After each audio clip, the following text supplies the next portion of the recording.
ಈ ಅಜ್ಞಾನವನ್ನ ಅದರ ಕಾರ್ಯರೂಪ ಜಗತ್ತನ್ನು ಸಮೂಲ ನಾಶ ಮಾಡುವುದರಿಂದ ಅವಾಗ ಏನಬೇಕು, ರುದ್ರ ಅನ್ನಬೇಕು. ಪರಿಪೂರ್ಣ ಸ್ವರೂಪನಾದ್ದರಿಂದ ಇವ ಎಲ್ಲದ್ರೊಳಗ ಅವನೇ ತುಂಬ್ಕೊಂಡ. ಈ ಬ್ರಹ್ಮಮಯವಾದ ಜಗತ್ತು ಸತ್ಯಂ ಅನಂತಂ ಬ್ರಹ್ಮ. ಇದು ಬ್ರಹ್ಮ ಹೆಂಗ ಸತ್ಯದ ಯಾವಾಗಲಿದ್ದದ್ದೇ ಬ್ರಹ್ಮ. ಅವನೇ ಇಲ್ಲಿ ಏನ್ಬೇಕಂದ್ರ ಅಂತದನ್ನ ತಿಳಿಸೋನು ಗುರು ಯಾರು? ಅವನು ಬ್ರಹ್ಮ ಗುರು ಅನ್ನುವಂಥದ್ದನ್ನ ಇಲ್ಲಿ ಅವ್ರು ಹೇಳ್ಕೊತ ಬಂದ್ರ, ಗುರು ಬ್ರಹ್ಮ ಗುರು ವಿಷ್ಣು ಅನ್ನುವಂಥದ್ದಕ್ಕ ಇಲ್ಲಿ ಮತ್ತಿಷ್ಟು ನಮಗ್ ಜಜ್ಮೆಂಟ್ ಮಾಡ್ಯಾರ ಅವರು. ಪರಿಪೂರ್ಣ ಸ್ವರೂಪನಾದ್ದರಿಂದ ಅವ ಹೆಂಗದಾನ? ಪರಿಪೂರ್ಣ ಎಲ್ಲದ್ರೊಳಗಿರೋ ಒಬ್ಬನೇ. ಅವ ಅಜ್ಞಾನಿ ಒಳಗೆಲ್ಲ ಅದು ಬೇರೆ ಅದಾನ, ಜ್ಞಾನಿ ಒಳಗೆ ಬೇರೆ ಅದಾನ, ಮತ್ತು ಗುರುವಿನಲ್ಲಿ ಬೇರೆ ಅದಾನ ಅಂತಿಲ್ಲ. ಎಲ್ಲರ ಒಳಗಿರುವಂತಹ ಚೇತನ ಸತ್ಯ ವಸ್ತು ಬ್ರಹ್ಮ ಒಂದೇ ಅಂತ ಯಾವಾಗ ಅನುಭವಕ್ಕೆ ಬಂದದ ಅವನಿಗೆ ಮಾತ್ರ ಈ ಸ್ವರೂಪ ಜ್ಞಾನ ಆಗ್ತದ ಅನ್ನುವಂಥದ್ದನ್ನ ಇಲ್ಲಿ ನಮ್ಗೆ ಒತ್ತು ಕೊಟ್ಟು ಹೇಳೋರದಾರ. ಇಲ್ಲಿ ಪರಿಪೂರ್ಣ ಸ್ವರೂಪನಾದ್ರಿಂದ ಅವ ಪರಬ್ರಹ್ಮನೆಂದು ಜಗತ್ತು ಅವನೇ ಆಗಿರುವನೆಂಬ ಭಾವು. ಅಂದ್ರೆ ನಮಗ್ ಜಗತ್ತೇ ಮಿಥ್ಯವಾದ ವಸ್ತು ಸತ್ಯ ಆಗಿ ತೋರ್ತದ ಮಾಯಿ ಉಪಾದಿಯಿಂದ. ಈ ಮಾಯಿ ಉಪಾದಿ ತೆಗೆದಾಗ ಆ ಈಶ್ವರನ ಬ್ರಹ್ಮಮಯವಾದ ಜಗತ್ತು ಎಲ್ಲದರೊಳಗೂ ಪರಿಪೂರ್ಣ ಬ್ರಹ್ಮ ಒಬ್ಬನೇ ಅದಾನ. ನಾನು ಜೀವನು ಕೂಡ ನಾ ಬ್ರಹ್ಮನೇ ಅದೀನಿ. ನಾನು ಎಲ್ಲಿದ್ದೀನಿ? ಆ ನೀರಾಗಿ ಅದೀನಿ. ನೀರ್ ಎಲ್ಲಿದಂತ ಕೇಳಕತ್ತೀನಿ. ನಾನು ಆ ಬ್ರಹ್ಮ ಸ್ವರೂಪನೇ ನಾನಿದ್ದು ಯಾವಾಗ ನಮ್ಗ ಅನುಭವಕ್ಕೆ ಬರ್ತದಂದ್ರ, ಆ ಮೀನನ್ನ ಸ್ವಲ್ಪ ನಾವು ಹೊರಗೆ ಹೋಗದೇವಪ್ಪ ಅಂದ್ರೆ ಒದ್ದಾಡ ಗುರ್ತಕ್ಕದ. ಹೌದಲ್ಲ? ನಾ ಎಲ್ಲಿದ್ದೆ ಈಗ ಹೊರಗೆ ಬಂದಾಗ ಇಲ್ಲಿ ನೋಡ್ದೆ ನೀರ, ಮತ್ತ ನಾ ಯಾವಾಗ ನೀರಾಗ ಹೋಗೇನು ಅಂತೇಳಿ ಹೆಂಗ ನೀರಾಗಿ ಬಿದ್ದಾಗ ಆನಂದವಾಗಿ ಬದುಕ್ತದ, ಹಂಗ ಈ ಬ್ರಹ್ಮ ಈ ಜೀವ ಹೊರಗ್ ಸಲ ಒದ್ದಾಡಕ ಹೋಗಾಕತ್ತಿದ್ನಂದ್ರ ದೇಹ ಎಷ್ಟು ಒದ್ದಾಡ್ತದಂದ್ರ ಅವಾಗ ಗುರ್ತಕ್ಕ ನಮಗ. ಇದು ಎಲ್ಲವೂ ಕೂಡ ಬ್ರಹ್ಮನ ಆಧೀನದ ಇವೆಲ್ಲಾ ಕಾರ್ಯ ಮಾಡ್ತಾವ. ಎಲ್ಲಾ ಕಡೆ ಆದದ್ದು ಬ್ರಹ್ಮ ಸ್ವರೂಪನೇ ಅದಾನ ಅನ್ನುವಂಥದ್ದನ್ನ ಯಾರಿಗೆ ಅಪರೋಕ್ಷ ಜ್ಞಾನ, ಮಿಥ್ಯ ಈ ಜಗತ್ತು ಅನ್ನೋದು ಅಪರೋಕ್ಷ ಜ್ಞಾನ ಆಗ್ಬೇಕು. ಅಪರೋಕ್ಷ ದೃಢ ಜ್ಞಾನ ಆಯ್ತು ಅಂದ್ರ ಅವಾಗ ಮಾತ್ರ ಆ ಸ್ವರೂಪ ಸ್ಥಿತಿ ಒಳಗೆ ಇರಾಕ್ ಮಾತ್ರ ಅಂತವ್ರಿಗೆ ಸಾಧ್ಯ ಅದ ಅನ್ನುವಂಥದ್ದನ್ನ ಇಲ್ಲಿ ಹೇಳ್ಕೊತ ಹೊಂಟಾರ.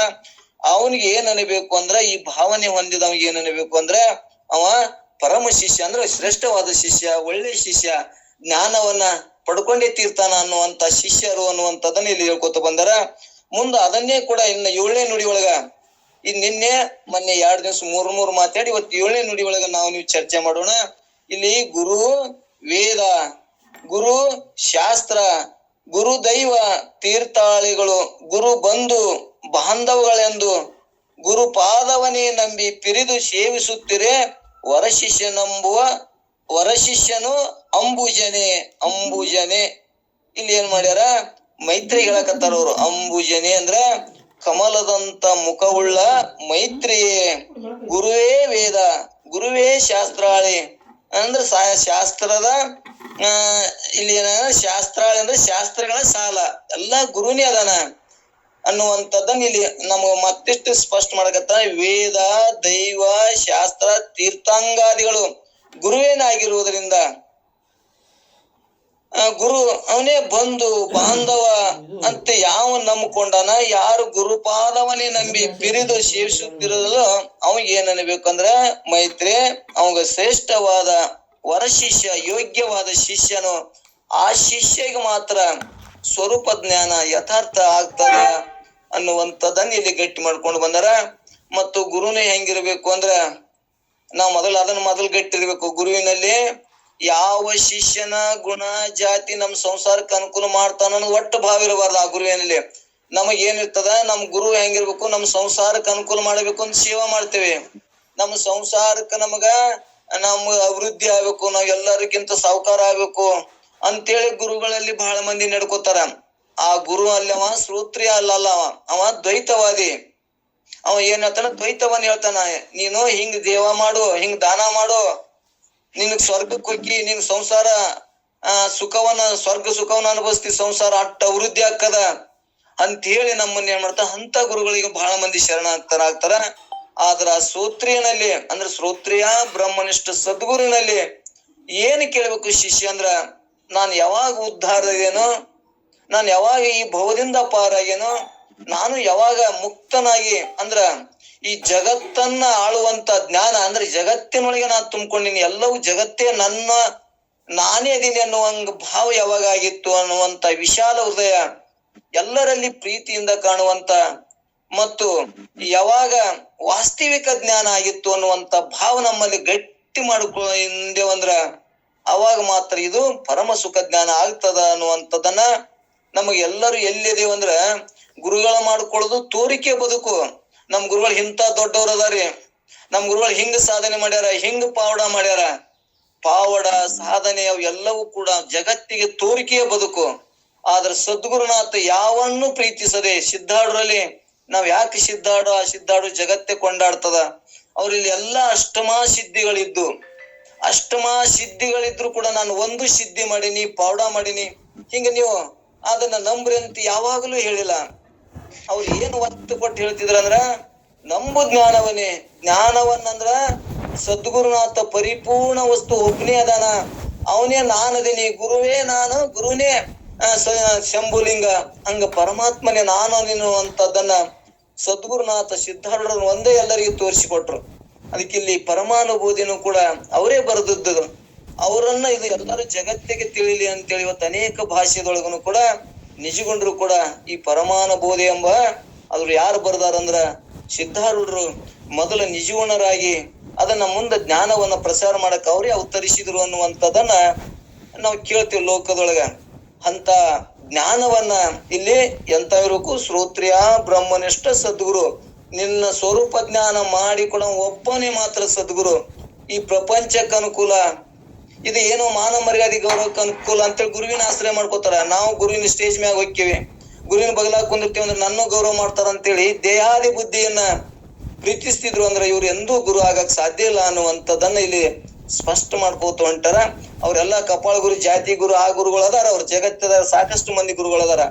ಆದ್ರ ಆ ಶ್ರೋತ್ರಿಯ ಬ್ರಹ್ಮನಿಷ್ಠ ಸದ್ಗುರು ಮಾತ್ರ ನಿನ್ನ ನಿಜವಾದ ಜ್ಞಾನವನ್ನ ತಿಳಿಸಿ ನಿನ್ನನ್ನ ಮುಕ್ತ ಮಾಡಕ ಒಬ್ಬ ಅಧಿಕಾರ ಅದ ಅನ್ನುವಂಥದ್ದನ್ನ ಇಲ್ಲಿ ಸ್ಪಷ್ಟ ಮಾಡಿದ್ರು. ಇಲ್ಲಿ ಏನಂದ್ರೆ ವೇದ, ದೈವ, ಶಾಸ್ತ್ರ, ತೀರ್ಥಾಂಗಾದಿಗಳು ಎಲ್ಲವೂ ಕೂಡ ಆ ಪರಮಾತ್ಮ ಗುರುನೇ ಅದಾನ ಅನ್ನುವಂಥದ್ದನ್ನ ಹೇಳ್ಕೊತ ಬಂದಾರ.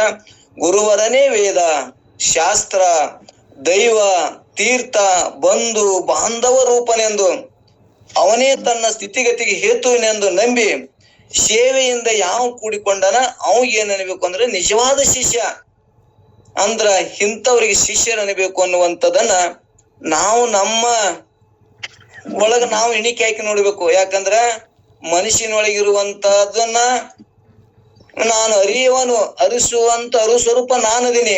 ಇಂಥವ್ ಮನಸ್ಸಿನೊಳಗ ಈ ಬುದ್ಧಿ ಹಿಂಗ ನಿಶ್ಚಯ ಮಾಡಕ್ ಸಾಧ್ಯ ಅದನು ಅಂತಂದ ನಾನು ನೋಡಾಕ್ ಬರ್ತದ. ನನಗ ನಾನು ಆತ್ಮನೇ ಇದ್ದ ಸಂಬಂಧ ಮನುಷ್ಯನನ್ನ ನಾನು ಅರಿತೇನೆ. ಇವೆಲ್ಲ ಮನುಷ್ಯನ ಕಾರ್ಯಗಳು. ಜಗತ್ತಿಗೆ ತೋರಿಕೆಯನ್ನ ಮಾಡ್ತೇವಲ್ಲ, ತೋರಿಕೆಗೆ ನಾನು ಶಾಸ್ತ್ರಿ ಇದೀನಿ, ನಾ ಜ್ಞಾನಿ ಇದೀನಿ ಅಂತ ತೋರಿಕೆಯವರ ಮಾಡ್ತೇವಲ್ಲ, ಇವು ಎಲ್ಲಾ ತೋರಿಕೆ ಒಳಗಿನ ಗುರುಗಳು, ತೋರಿಕೆಯ ಬದುಕು. ಆದ್ರೆ ವಾಸ್ತವಿಕ ಜ್ಞಾನ ಅದು ಅಲ್ಲ. ಯಾರು ಆ ಸದ್ಗುರುನಾಥಗೆ ನೀನೇ ಎಲ್ಲ ಅಂತೇಳಿ ಯಾರು ಶರಣಾಗತನಾಗ್ಯಾರ ಅವ್ರಿಗೆ ಯಥಾರ್ಥ ಸ್ವರೂಪ ಜ್ಞಾನ ಆಗ್ತದ. ಯಥಾರ್ಥ ಮತ್ತ ಬ್ರಹ್ಮನ ಮಾತುಗಳನ್ನ ಹೇಳಬಹುದು, ಆದ್ರ ಬ್ರಹ್ಮನಂಗ್ ವ್ಯವಹಾರ ಮಾಡಬಹುದು, ಆದ್ರ ಆ ಸುಖವನ್ನ ಅನುಭವಿಸ ಬರಂಗಿಲ್ಲ.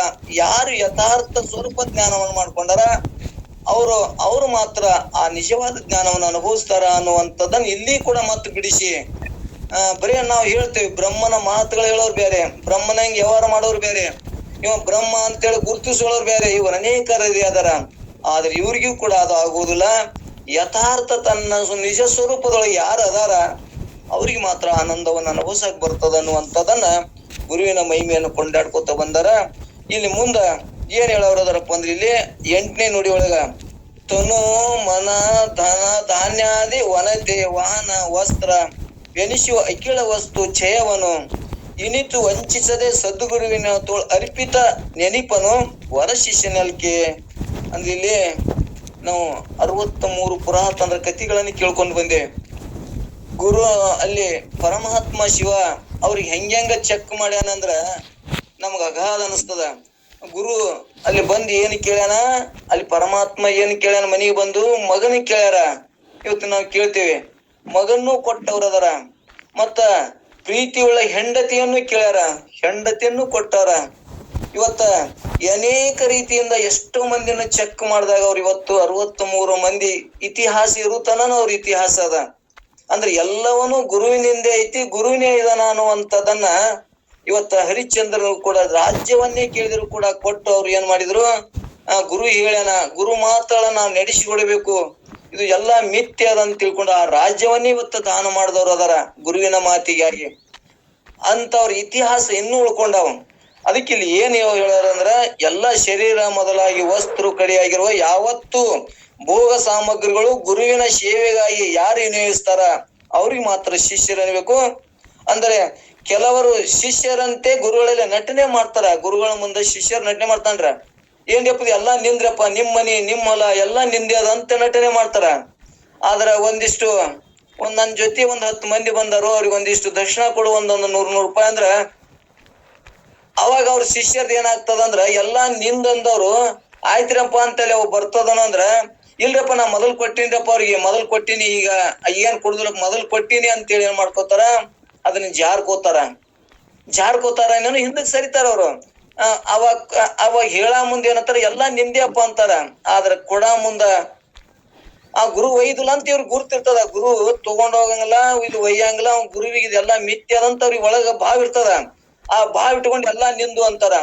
ಅದೇ ಗುರು ಪರೀಕ್ಷೆ ಮಾಡ್ಬೇಕಂದಾಗ ನಮಗೊಂದಿಷ್ಟು ಮಠಕ್ಕೆ 1,000 ರೂಪಾಯಿ ಬೇಕಯ್ಯಪ್ಪ, 10,000 ರೂಪಾಯಿ ನನಗ್ ಬಾಳ ಅನುಕೂಲ ಆಗಿದೆ, ಒಂದ್ ಚೀಲ ಜೋಳ ಕೊಡು, ಮಠಕ್ಕೆ ಕಾರ್ಯಕ್ರಮ ಮಾಡ್ತೀನಿ ಅಂದ ಇವ್ರದ್ದು ಏನಾಗ್ತದ,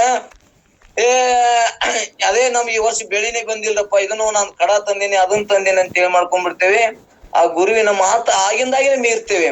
ಇವ್ರು ಹೆಂಗ್ ಪರಮ ಶಿಷ್ಯರಾಗ್ತಾರ, ಆಗುದಿಲ್ಲ ಅನ್ನುವಂಥದ್ದನ್ನ ಇಲ್ಲಿ ಏನ್ ಹೇಳ್ಕೊಂಡ್ ಬಂದಾರ, ನಟನೆ ಮಾಡ್ತಾರ, ನಟನೆಗೆ ಮಾತ್ರ ಆ ಪರಮಾನಂದ ಸುಖವನ್ನು ಅನುಭವಿಸಕ್ ಆಗುದಿಲ್ಲ ಅನ್ನುವಂಥದ್ದನ್ನ ಇಲ್ಲಿ ಶರೀರ ಮೊದಲಾಗಿ ವಸ್ತ್ರವೇ ಕಡೆಯಾಗಿರುವ ಯಾವತ್ತು ಭೋಗ ಸಾಮಗ್ರಿಗಳು ಗುರುವಿನ ಸೇವೆಗಾಗಿ ಯಾರು ವಿನಯಿಸ್ಯಾರ ಅವ್ರಿಗೆ ಮಾತ್ರ ಶಿಷ್ಯರನ್ಬೇಕು.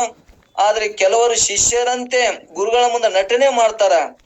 ದ್ರವಾದಿಗಳನ್ನ ಇವ್ರು ಏನ್ ಮಾಡೋರಪ್ಪ ಅಂದ್ರ, ಅಪಹರಣ ಮಾಡೋರು ಇದ್ದಾರೆ ಎಂದು ಶಿಷ್ಯನಲ್ಲಿ ಎಂದು ಇವರೆಲ್ಲ ನಮ್ಮ ಅನುಕೂಲ, ನಮ್ಮ ವಸ್ತ್ರ ಇವು ಕಾಳ ಕಡಿ ಬೀಳಾಕ್ ಬಂದಾರಂತ ನೀನು ಒಳಗ ಅವ್ರ ಬಲ್ಲಿ ಸಂಶಯ ಪಟ್ಟಿ ಅಂದ್ರ ನಿನಗ ನೀನು ಮಾತನಾಡಿದ್ದು ಬರೀ ನಟನೆ ಮಾತಾ ಅನ್ನುವಂಥದ್ದನ್ನ ಇಲ್ಲಿ ಅನುಭವಕ್ಕೆ ಬರ್ತದ. ನಟನೆಯಿಂದ ಹೊರಗೆ ಬಂದು ಮನಸ್ಸನ್ನ ಗುರು ನನ್ನೊಳಗ ಅದಾನ, ಗುರುವಿಗೆ ಗೊತ್ತಿಲ್ಲಾರ್ದು ಯಾವುದೂ ಇಲ್ಲ, ನನ್ನ ಹೃದಯದೊಳಗೆ ಆ ಗುರುನಾಥ ಅದಾನ ಅಂದ್ರೆ ಸದ್ಗುರುನಾಥ ಅದಾನ, ಸಿದ್ಧಾರೂಢ ಅದಾನ ಅನ್ನುವಂಥದ್ದನ್ನ ಇಟ್ಕೊಂಡ್ರ ಅವಾಗ ಇವ ನಟನೆ ಮಾಡಕ್ ಹೋಗುದಿಲ್ಲ.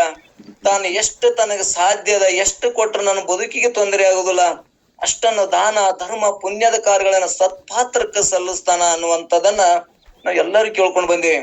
ಅಲ್ಲಿ ಸತ್ಪಾತ್ರ ಅನ್ನಕೊಂದ್ ಬಸವಣ್ಣವ್ರು ಕೂಡ ಒಂದು ವಚನ ಹೇಳ್ಕೊತ ಬಂದಾರ, ಪಾಪಿಯದನ ಪ್ರಾಯಶ್ಚಿತ್ತಕ್ಕಲ್ಲದೆ ಸತ್ಪಾತ್ರಕ್ಕೆ ಸಲ್ಲೋದೆ.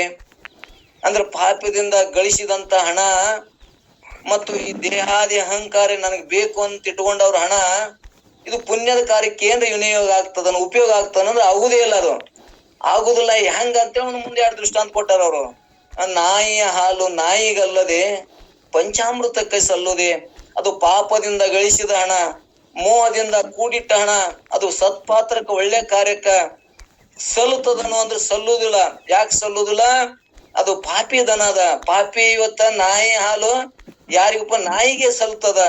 ಆದರ ಅದು ಏನ್ ಅಭಿಷೇಕ ಪೂಜಾ ಪುನಸ್ಕಾರಕ್ಕೆ ಎದಕ್ಕರ ಬರ್ತದ ಅಂದ್ರೆ ಬರುದಿಲ್ಲ ಅನ್ನುವಂಥದ್ದನ್ನ ಇಲ್ಲಿ ಹೇಳ್ಕೊತ ಬಂದಾರ. ಅದಕ್ಕ ಸಮಯ ಸಂದರ್ಭ ನೋಡಿ ನಾವು ಎಷ್ಟ ನಿಮ್ಗೆ ಒಟ್ಟು ಕೊಡು ಅನ್ನೋದಿಲ್ಲ ಗುರು. ಯಾವ ಸಂದರ್ಭಕ್ಕ ಎಣ್ಣೆ ಬತ್ತಿ ಇವತ್ತ ಮುಂದ ಆ ಪಣಿತಿಗೆ ಎಷ್ಟು ಎಣ್ಣೆ ಹಾಕಿದ್ರ ಅದು ಯೋಗ್ಯ ಆಕ್ಕದಂತ ಅಷ್ಟ ದಾನ ಮಾಡು. ನೀ ಅದನ್ನ ಬಿಟ್ಟು ನನ್ನ ಮನ್ಯಾಗ ಕೊಡಾದಂತ ಸುರಿದ್ರು ಅದು ಪ್ರಯೋಜನ ಆಗುದಿಲ್ಲ. ಆದ್ರ ನಾನು ಇಲ್ಲ ಅಂತ ಅದಕ್ಕೆ ಎಣ್ಣೆ ಹಾಕುದನು ಬೇಡ. ಅದು ಎಷ್ಟು ಉರಿತದ, ಅದಕ್ಕೆ ಎಷ್ಟು ಅವಶ್ಯದ.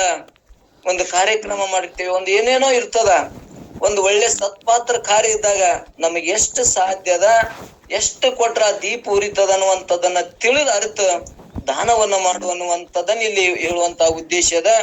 ಅದಕ್ಕೆ ಅಂತ ಶಿಷ್ಯರನ್ನ ಕುರಿತಿಲ್ಲಿ ಇಂಥವ್ರಿಗೆ ಮಾತ್ರ ಆ ಪರಮಾನಂದ ಸುಖ ಜ್ಞಾನ ಆಗ್ತದ ಅನ್ನುವಂಥದ್ದನ್ನ ಹೇಳ್ಕೊತ ಬಂದಾರ. ಇನ್ನೊಂದು ಗುರುವ ಉಳಿದು ಮಿಕ್ಕಿ ಸದ್ಗುರುವಿನಲ್ಲಿ ಭಕ್ತಿ ಉಳ್ಳವರಾಗಿ ಅನ್ಯರನ್ನ ಆಸೆ ಮಾಡದಿರುವನೇ ಶಿಷ್ಯನೆನಿಸುವನು ಅಂತ 9ನೇ ನುಡಿಯೊಳಗೆ ಹೇಳ್ತಾರ. ಗುರುವರನ್ನು ಬಿಟ್ಟು ಮಿಕ್ಕಿಯವರೆಲ್ಲರೂ ಬೇರೆಯವರನ್ನು ಆಸೆಗೈಯದೆ ಅಪೇಕ್ಷೆ ಮಾಡದೆ ಮಿಕ್ಕಿಯರನ್ನು ಗುರುವ ಉಳಿದು ಮಿಕ್ಕಿ ಆಶೆಗೈಯದೆ ಗುರುವಿನ ಪರಿಚಯಗಳ ಪರಮ ವಿಶ್ವಾಸದೊಡನೆ ಮಾಲ್ಪ ಭಕ್ತ ತತ್ಪರ ನೆನಪನು ವರ ಶಿಷ್ಯನು ಅನ್ನುವಂಥದ್ದನ್ನ ಹೇಳ್ಕೊತ ಬಂದಾರ. ಗುರುವನ್ನು ಉಳಿದು ಗುರುವನ್ನು ಬಿಟ್ಟು ಮಿಕ್ಕಿಯವರೆಲ್ಲರೂ ಆಶೆಗೈಯದನ್ನು ಅಪೇಕ್ಷೆ ಮಾಡದೆ ಗುರುವಿಗೆ ಸದ್ಗುರಿಗೆ ಪರಿಚಯಗಳ ಸೇವೆಯನ್ನು ಯಾರು ಸೇವಾದಿಗಳನ್ನು ಮಾಡ್ತಾರ, ಪರಮ ವಿಶ್ವಾಸನ ಇಟ್ಟಾರ, ಯಾರು ಗುರುವಿನಲ್ಲಿ ನಂಬಿಕೆ ಇಟ್ಟಾರ, ಯಾರು ಭಕ್ತಿಯೊಳಗೆ ತತ್ಪರರಾಗಿರ, ಗುರುವಿನಲ್ಲಿ ಭಕ್ತಿ ಸೇವಾದಿಗಳಿಂದ ಭಕ್ತಿ ಮಾಡ್ಯಾರ, ಗುರುವಿಗೆ ತನುಮನ ಧನವನ್ನು ಯಾರು ಅರ್ಪಿಸ್ಯಾರ, ಪ್ರೀತಿಯಿಂದ ಉಳ್ಳವ್ರು ಯಾರಾಗ್ಯಾರ ಅಂತವ್ರು ಮಾತ್ರ ಶಿಷ್ಯರು ಎನಿಸ್ಕೋತಾರ. ಆ ಶಿಷ್ಯರು ಅನ್ಸ್ಕೊಂಡ್ರ ಆ ಗುರು ಏನು ಮಾಡ್ತಾನಂದ್ರ ತತ್ವ ದರ್ಶನಂ ತತ್ವಜ್ಞಾನ ಪರಿಚಯ ಮಾಡಿಕೊಡ್ತಾನ. ಯಾರಿಗೆ? ತದ್ವಿದ್ಧಿ ಪ್ರಣಿಪಾತೇನ ಪರಿಪರ್ಶನೇನ ಸೇವಯ ಉಪದೇಶ ಕಾಂಕ್ಷಿತಿ ಜ್ಞಾನಿ ಉಪದೇಶ ಮುಖಾಂತರ ಅವ ಏನ್ ಮಾಡ್ತಾನ? ತತ್ವ ದರ್ಶನವನ್ನು ಮಾಡ್ಕೊಡ್ತಾನ. ಜ್ಞಾನಿ ಅಂದ್ರೆ ಗುರು, ಶ್ರೋತ್ರಿಯ ಬ್ರಹ್ಮನಿಷ್ಠ ಸದ್ಗುರು. ಆ ಬ್ರಹ್ಮನನ್ನು ಬಿಟ್ಟು ಮತ್ತೊಂದು ಯಾವುದನ್ನು ನಂಬಿಕೊಂಡಲಾರದಂತ ಗುರು ಏನ್ ಮಾಡ್ತಾನ? ಅವಾಗ ತತ್ವ ದರ್ಶನ ಜ್ಞಾನ ಮಾಡಿಕೊಡ್ತಾನ. ಯಾರಿಗೆ?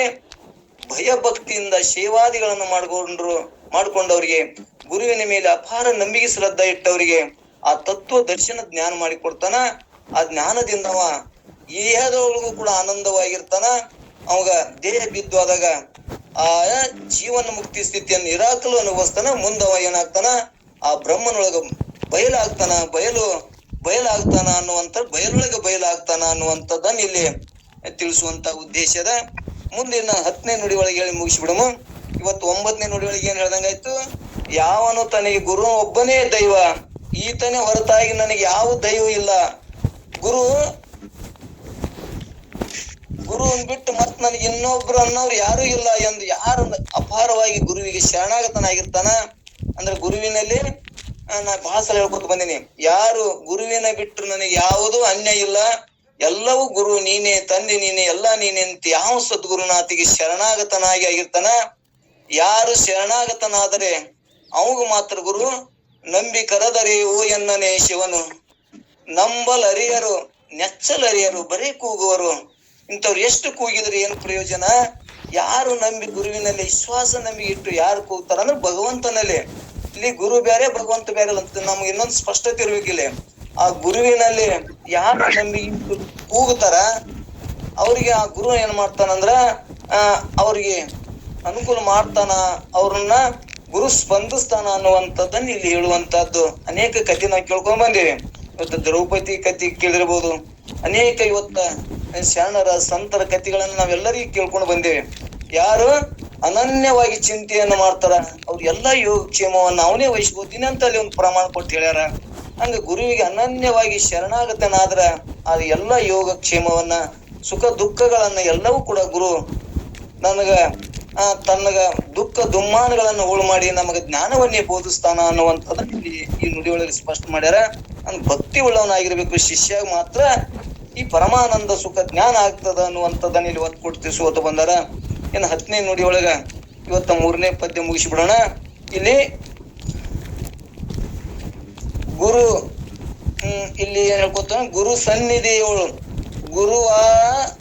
ಗುರುವಾಳಿದನು ತಾನೆನಿಸಿ ಬೆಳಕು ಗುರು ಸನ್ನಿಧಿಯವಳು ಸಶಿಷ್ಯನು ಮರೆ ಹೊಕ್ಕ ಅಂಕೃತಿ ತನ್ನೊಡೆಗೆ ತಾನಿರ್ಪನೆ ಹೊರವದು ಸತ್ಯಂಗನೆ ನಂಬು ಅನ್ನುವಂಥದ್ದನ್ನ 10ನೇ ನುಡಿ ಒಳಗ ಅಂಗನೆ ಅಂದ್ರೆ ಈ ಸ್ತ್ರೀಯಳೆ ಸಶಿಷ್ಯನು ಯೋಗ್ಯನಾದ ಶಿಷ್ಯನು ಯಾವಾಗಲೂ ಗುರು ಸನ್ನಿಧಿಯವಳು ಗುರುಗಳ ಹತ್ತಿರ ಇದ್ದು ಗುರು ಸೇವಾದಿಗಳನ್ನು ತಾನಿರುವವರೆಗೂ ಗುರುಗಳ ಸೇವಾದಿಗಳನ್ನು ಮಾಡಿ ಕೃತಿ ಅಹಂಕಾರ ಕಳ್ಕೊಂಡು ಅಂದ್ರೆ ಶರೀರ ನಾನು ಇಂಥ ಮಂದ್ಯಾಗ ಹಿಂಗ್ ಗುರು ಸೇವೆ ಮಾಡ್ಲೇನು, ಗುರುವಿಗೆ ಹಿಂಗ ಗುರು ನಾಯಂಗ್ ಇವ್ರಿಗೆ ಅಲ್ಲಿ ಮಂದ್ಯಾಗ ಅಸಹ್ಯ ಮಾಡ್ಲಿ, ಅವ್ರ ಗುರುಗಳ ಹೇಳಿದ ಕೆಲಸ ಕಾಯಕ ನಾಯಂಗ್ ಮಾಡ್ಲಿ ಹಿಂಗ್ ಬಹಳ ಮಂದಿಗೆ ಇರ್ತದ. ಇಂಥ ಇದ್ದವ್ರಿಗೆ ಏನಾಗ್ತದ ಅವ್ರಿಗೆ ಅನುಭವಕ್ಕೆ ಬರುದಿಲ್ಲ ಅನ್ನುವಂಥದ್ದನ್ನ ತಿಳ್ಸಕ ಇಂಥ ಶಿಷ್ಯನ್ ಇದ್ದವಾಗ ಅಲ್ಲಿ ಗುರು ಹೇಳಿದ ಇವತ್ತು ಜನ ಇರ್ಲಿ ಮಂದಿ ನೋಡ್ಲಿ ಅಂತೇಳಿ ಗುರು ಸೇವಾದಿನ ಮಾಡ್ತಾರ. ಇಂಥವ್ರ ಶಿಷ್ಯ ಅಂತೇಳಿ ಗುರುಗಳ ಪರಿಚಯ ಮಾಡ್ಕೊಳಕ್ ಗುರು ಸೇವಾದಿನ ಮಾಡ್ದಂಗ್ ತೋರ್ತಾರ. ಆದ್ರ ನಿಜವಾದ ಯೋಗ್ಯ ಶಿಷ್ಯ ಹೆಂಗಿರ್ತಾನಂದ್ರ ಯಾವುದನ್ನು ಲೆಕ್ಕಿಸದೆ ಇಲ್ಲಿ ತಾನು ಗುರು ಸನ್ನಿಧಿಯಲ್ಲಿರುವವರೆಗೂ ಆಳಿನ ಆಳಾಗಿ ಅಹಂಕಾರವನ್ನು ತೋರಿಸದೆ ಅಹಂಕಾರವನ್ನು ತೊರೆದು ವಿನಯವುಳ್ಳವನಾಗಿದ್ದರೆ, ವಿನಯವುಳ್ಳವನಾಗಿ ಯಾರು ಗುರುವಿನ ಅನ್ಯನ್ಯ ಸೇವನೆಯನ್ನು ಮಾಡ್ತಾರ ಅಂತವರಿಗೆ ಪರಮ ಶಿಷ್ಯ, ಶ್ರೇಷ್ಠವಾದ ಶಿಷ್ಯ, ಶಿಷ್ಯ ನೆನಬೇಕು ಅನ್ನುವಂಥದ್ದನ್ನ ಇಲ್ಲಿ ಈ 10ನೇ ನುಡಿ ಒಳಗೆ ಹೇಳ್ಕೂತ ಬಂದಾರ. ಇಲ್ಲಿ ಶಿಷ್ಯನ ಲಕ್ಷಣಗಳನ್ನ ಮತ್ತು ಗುರುವಿನ ಲಕ್ಷಣ ನಮ್ಗ ಅನುಭವಕ್ಕೂ ಬತ್ತು ಅಂದ್ರ, ನನಗೆ ಯಾಕ ಆ ಪರಮ ಸ್ಥಿತಿ ಒಳಗೆ ನಾನು ವೃತ್ತಿ ನಿಂದ್ರಲ್ಲು, ನನಗೆ ಯಾಕೆ ಈ ಹೊರಗ ಭೋಗಾದಿ ಹೊರಗಳಿಗೆ ನನ್ನ ವೃತ್ತಿ ಹೊರಗಕ್ಕದ, ಮೋಕ್ಷವನ್ನು ಹೊಂದಲಿ ಅನ್ನೋದೇ ಎಲ್ಲರ ಉದ್ದೇಶ ಅದ. ಒಂದೊಂದು ರೀತಿಯಿಂದ ತಿಳಿಸ್ಕೋತಾ ಬಂದಾರ ಶರಣರು, ಸಂತರು. ಎಲ್ಲರಿಗೂ ತಿಳಿತದನು, ತಿಳಿದಿಲ್ಲ. ಯಾಕೆ ತಿಳಿದಿಲ್ಲ? ತಿಳಿದಂಗ ಆಕ್ಕದ. ಇವತ್ತು ಹೆಂಗಪ್ಪ ಅಂದ್ರೆ ಇನ್ನೊಂದು ಉದಾಹರಣೆ ಹೇಳಿ ಮುಗಿಸ್ಬಿಡಮ್ಮ. ಇವತ್ತು 12ನೇ ಶತಮಾನದೊಳಗೆ ಎಷ್ಟು ಮಂದಿ ಇಂಥ ದಾರಿ ಒಳಗಿದ್ರು ಅಂದ್ರ, ಎಷ್ಟೋ 1,86,000 ಗಣಗಳಿದ್ರಂತ. ಅವ್ರೆಲ್ಲ ನಿತ್ಯ ಶಾಸ್ತ್ರ ಕೇಳ್ತಿದ್ರು, ನಿತ್ಯ ಕಾಯಕ ಮಾಡ್ತಿದ್ರು, ದಾನ ಮಾಡ್ತಿದ್ರು, ಮತ್ತ ಅನುಭವ ಮಾಡ್ತಿದ್ರು. ಅಷ್ಟು ಎಲ್ಲ ಇದ್ರೂ ಕೂಡ ಎಷ್ಟು ಮಂದಿ ಅಮರ ಗಣಗಳಾದ್ರು ಅಂದ್ರ, ಅಮರ ಅಂದ್ರ ಮುಕ್ತರಾದ್ರು ಅಂದ್ರ ಬರೀ 770 ಮಂದಿ ಅಂತ ಹೇಳ್ತಾರ. ಯಾಕೆ 770 ಮಂದಿ? ಏನವ್ರು ಅಷ್ಟು ಮಂದಿ ಕೇಳ್ತಿದ್ರು, ಅಷ್ಟು ಮಂದಿ ಅವ್ರು ಶರಣಾಗತಾಗಿದ್ರು. ಆದ್ರೂ ಕೂಡ ಅವರಲ್ಲಿ ಸೂಕ್ಷ್ಮ ವಾಸನ ಏನಲ್ಲ, ಸಂಶಯ ಹೋಗ್ಲಿಲ್ಲ. ಅದೇ ಹಂಗ ಇದೇ ಹಂಗ ಅನ್ನುವಂಥದ್ದನ್ನ ನಾವ್ ಜಾತಿ ಬಿಟ್ರೆ ಜಾತಿಯಾಗಿ ಎತ್ತಿರ್ತಾರ. ನಾಳೆಗೆ ನಾವ್ ಪ್ರಪಂಚ ಏನಾರ ಮಾಡ್ದೇವ್, ನಮ್ ಪ್ರಪಂಚ ನಾಳೆಗೆ ನಮ್ಗೆ ಉಣ್ಣಾಕ್ ಆಗಲ್ಲ. ಇವು ಎಲ್ಲ ಅನೇಕ ಸಂಶಯಗಳು. ಇವ್ರ ಏನ್ ಹೇಳ್ತಾರಲ್ಲ, ಇವ್ರೇನ್ ಬಿಟ್ಟಾರನು, ಇವ್ರನ್ನ ಆ ಜ್ಞಾನವನ್ನು ಹೊಂದ್ಯಾರನು, ಇವೆಲ್ಲ ಸಂಶಯ ಬಂದ್ ನಮ್ಮನ್ನ ಏನ್ ಮಾಡ್ತಾವು, ಮತ್ತಿಷ್ಟು ಹಿಂದಕ್ಕೆ ಸರಿಸ್ತಾವು. ಯಾರು ಬಸವಣ್ಣ ಹೇಳಿದ ಮಾತುಗಳನ್ನ ನಂಬಿದ್ರು 770 ಮಂದಿ ಅಮರ ಗಣಗಳಾದ್ರು ಅನ್ನುವಂಥದ್ದನ್ನ ಎಲ್ಲಾ ಕಾಲದಾಗನು ಕೂಡ ಇದು ಅನಾದಿಯಾದಂತ ಅಜ್ಞಾನವನ್ನ ಕಳ್ಕೋತನೆ ಮಹಾತ್ಮರು, ಸಂತರು ಅದಾರ, ಈಗನು ಅದಾರ. ನಾವು ಗುರುತಿಸುವುದಾಗಿಲ್ಲ. ಯಾವಾಗ ಗುರುತಿಸ್ತೀವಿ ಅಂದ್ರ, ನಾವು ಕೂಡ ಆ ಜ್ಞಾನವನ್ನ, ನಮ್ ಮೊದಲ ಆಗ್ಲಾರ್ದಂತ ಹೊಸ ಜ್ಞಾನವನ್ನ, ಯಾವುದು ನನ್ನ ಸ್ವರೂಪ ಜ್ಞಾನ ಆಯ್ತು ಅಂದ್ರ ನಾವು ಹಿಂದೆ ಹುಟ್ಟಿ ಬರುವುದಿಲ್ಲ. ನಾನು ಕೂಡ ಬ್ರಹ್ಮನೊಳಗ ಆ ಬ್ರಹ್ಮ ಮೇವ ಗತ್ಯ ಬ್ರಹ್ಮ ಕರ್ಮ ಸಮಾಧಿಯನ್ನ ಅನ್ಕೊತ ಬಂದಾರ. ಅಂದ್ರ ಆ ಬ್ರಹ್ಮ ಸಮಾಧಿ ಒಳಗೆ ನಾನು ಏನಾಗ್ತೀನಿ, ಲಯ ಆಗ್ತೀನಿ, ಆ ಬ್ರಹ್ಮನೊಳಗೆ ನಾ ಕೂಡ್ತೀನಿ ಅನ್ನುವಂಥದ್ದನ್ನ ಇಲ್ಲಿ ಸ್ಪಷ್ಟ ತಿಳಿಸ್ಕೋತ ಬಂದಾರ.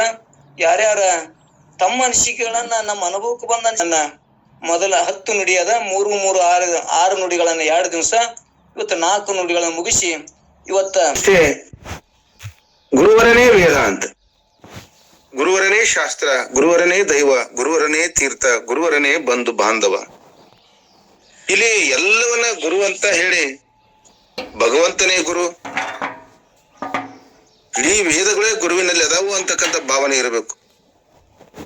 ಇನ್ನು ಶಾಸ್ತ್ರ ಪುರ ಆ ಗುರುನೇ, ಎಲ್ಲವೂ ತೀರ್ಥ, ಎಲ್ಲವೂ ಪಾದ ಪ್ರಸಾದ ಕೂಡ ಆ ಗುರುನೇ ಅಂತ ಯಾರು ನಂಬ್ತಾರಲ್ಲ, ಅಂದ್ರೆ ಅರ್ಥ ಇಷ್ಟೇ, ಆ ಗುರುವಿನಲ್ಲಿ ನಂಬಿಕೆ ಶ್ರದ್ಧೆಯನ್ನು ಯಾರು ಇಟ್ಟು ಆ ಗುರುವಿನನ್ನ ಸದಾ ಗುರುವಿನ ವಾಣಿಯನ್ನ ಯಾರು ಆಲಿಸ್ತಾರ ಅವರು ಏನಾಗಿರ್ತಾರ ಅಂದ್ರೆ ಒಳ್ಳೆ ಶಿಷ್ಯನಾಗಿರ್ತಾರ ಅಂತಕ್ಕಂಥ ಮಾತನ್ನು ಕೂಡ ಬಹಳಷ್ಟು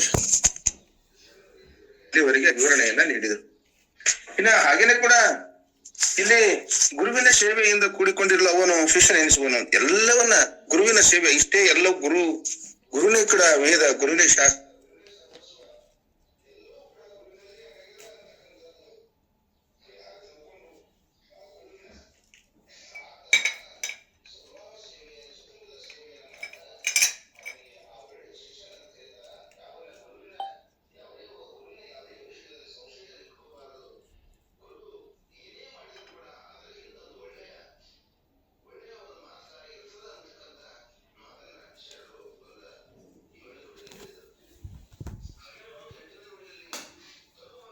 ಧನರಾಜ್ಯವನತೆ ವಾಹನ ವಸ್ತ್ರ ವೆನಿಸುವ ಕಿಳ ವಸ್ತು ಕ್ಷಯವನ್ನು ಇನಿತು ವಂಚಿಸದೆ ಸದ್ಗುರುವಿನೊಳರ್ಪಿತ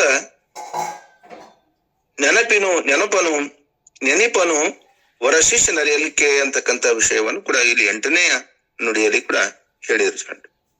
ಇಲ್ಲಿ ಇದರ ತಾತ್ಪರ್ಯ ಇಷ್ಟೇ, ಶರೀರ ಮೊದಲಾಗಿ ಶಾಸ್ತ್ರವೇ ಕಡೆಯಾಗಿರುವ ಯಾವತ್ತು ಭೋಗ ಸಾಮಗ್ರಿಗಳನ್ನ ಗುರುವಿನ ಸೇವೆಗಾಗಿ ವಿನಿಯೋಗಿಸಲ್ಪಟ್ಟವನು. ಅಂದ್ರೆ ಎಲ್ಲವೂ ಕೂಡ ಏನು ಗುರು ಏನಾದ್ರೂ ಕೂಡ ಇಚ್ಛೆಪಟ್ರ ಅಥವಾ ಶಿಷ್ಯನ ಕಡೆಯಿಂದ ಏನಾದ್ರೂ ಬಯಸಿದ್ರೆ ಅದೆಲ್ಲವನ್ನ ಕೊಡುವಂತವನಾಗಿರ್ಬೇಕು. ಬೇಕು.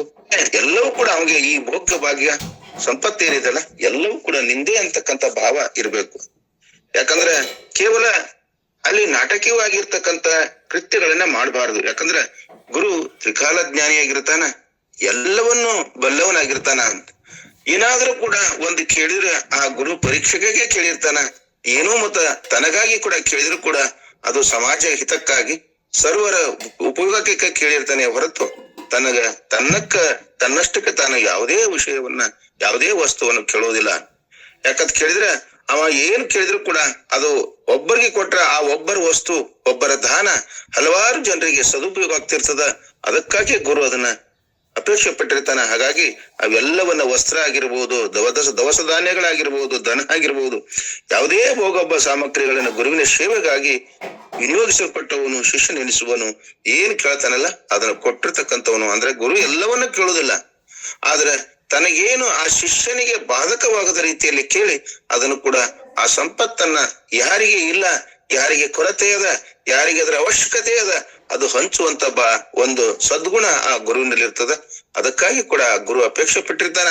ಅದಕ್ಕ ಅದನ್ನ ಕೊಟ್ಟು ಧನ್ಯನಾಗ್ತಕ್ಕಂಥ ಭಾವ ಶಿಷ್ಯನಲ್ಲಿ ಇರಬೇಕು ಅಂತಕ್ಕಂಥ ಮಾತನ್ನ ಹೇಳ್ತಾರೆ. ಆದ್ರೆ ಕೆಲವರು ಶಿಷ್ಯರಂತೆ ಗುರುವಿನಲ್ಲಿ ನಟನೆ ಮಾಡಿ ಗುರುಗಳ ದ್ರವ್ಯಾದಿಗಳನ್ನೇ ಅಪಹಾರ ಮಾಡುವವರು ಕೂಡ ಇದ್ದಾರೆ. ಅಂತವ್ರು ಏನಂತಾರ, ಶಿಷ್ಯರೆನಿಸಲಾರರು ಅನ್ನಂತ ಮಾತನ್ನ ಹೇಳ್ತಾರೆ.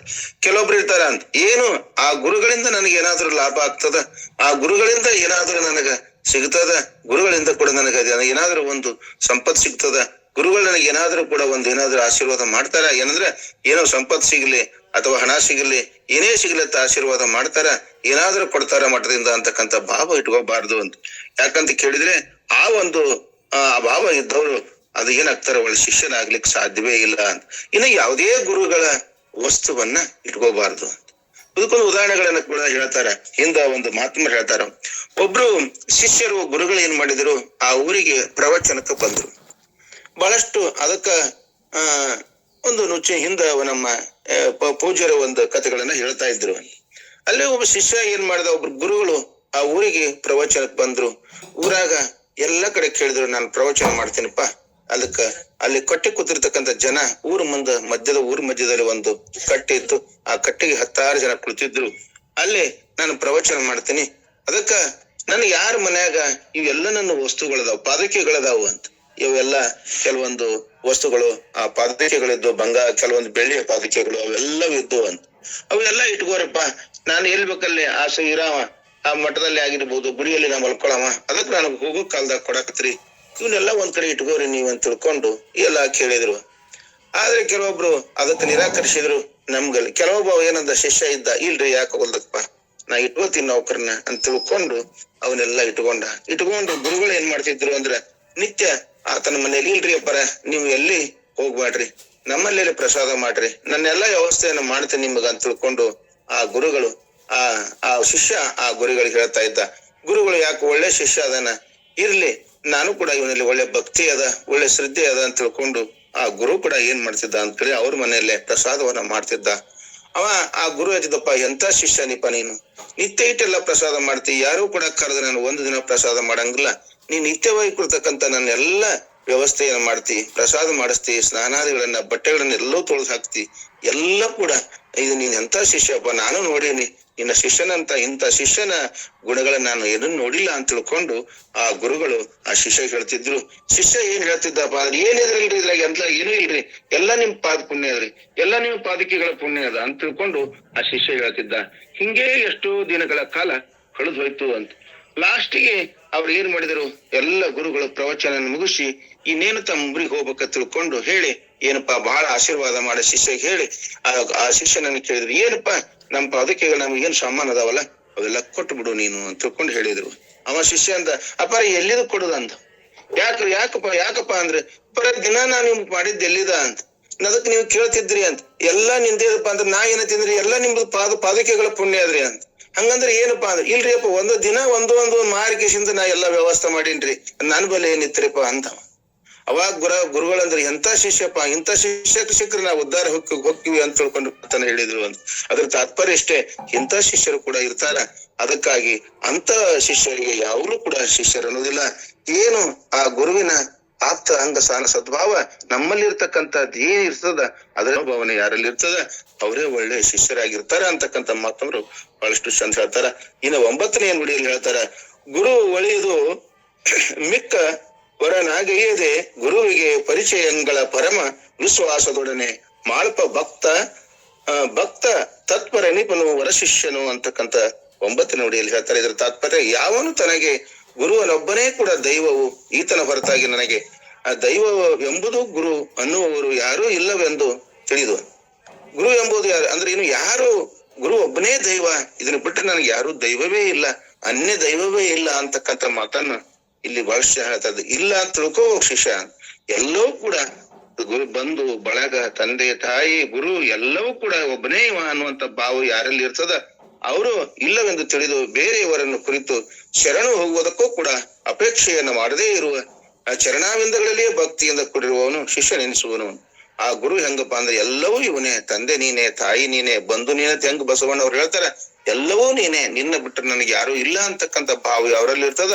ಅಂದ್ರೆ ಏಕದೇವ ಉಪಾಸನೆ ಅಂದ್ರೆ ಎಲ್ಲಾ ದೇವರನ್ನ, ಹಲವಾರು ದೇವರನ್ನ ಬಿಟ್ಟು ಏನದು ಒಂದೇ ದೈವವನ್ನ ಹೆಂಗ ನಂಬಿದ್ರೆ ನಮ್ಗದು ಸಾಧ್ಯ ಅದ. ಅಂದ್ರೆ ಎಲ್ಲಾ ಕೆಲಸಗಳನ್ನ ಮಾಡಿ ಸಾಧನೆ ಮಾಡದೆ ಒಂದೇ ಕೆಲಸದಲ್ಲಿ ಹೆಂಗ ಭಕ್ತಿ ಶ್ರದ್ಧೆಯನ್ನು ಇಟ್ಕೊಂಡು ಕೆಲಸ ಮಾಡಿದ್ರೆ ಆ ಕೆಲಸದಲ್ಲಿ ಯಶಸ್ವಿಯನ್ನ ಹೆಂಗ ಕಾಣ್ತಾರ, ಒಳ್ಳೆಯ ಉನ್ನತ ಶಿಖರಕ್ಕೆ ಹೆಂಗ ಏರ್ತಾರ, ಹಂಗ ಆ ರೀತಿಯಾಗಿರ್ತಕ್ಕಂಥ ಒಬ್ಬ ಗುರುವನ್ನ ಕೂಡ ನಾವು ನಂಬಿ ಆ ಗುರುವಿನಲ್ಲಿ ಸದಾ ಭಕ್ತಿ ಶ್ರದ್ಧೆ ನಂಬಿಕೆ ಸದಾ ಸೇವೆಯನ್ನ ಕೈದಿದ್ದಾದ್ರೆ ಆ ಒಳ್ಳೆಯ ಶಿಷ್ಯನಾಗಿ ಅವ ಇರ್ತಾನ ಅಂತಕ್ಕಂಥ ಶಿಕ್ಷಣ ಲಕ್ಷಣಗಳು ಕೂಡ ಬಹಳಷ್ಟು ಚಂದ ವಿವರಣೆಯನ್ನು ಪೂಜ್ಯರು ಇಲ್ಲಿವರೆಗೆ ನೀಡ್ಯಾರ.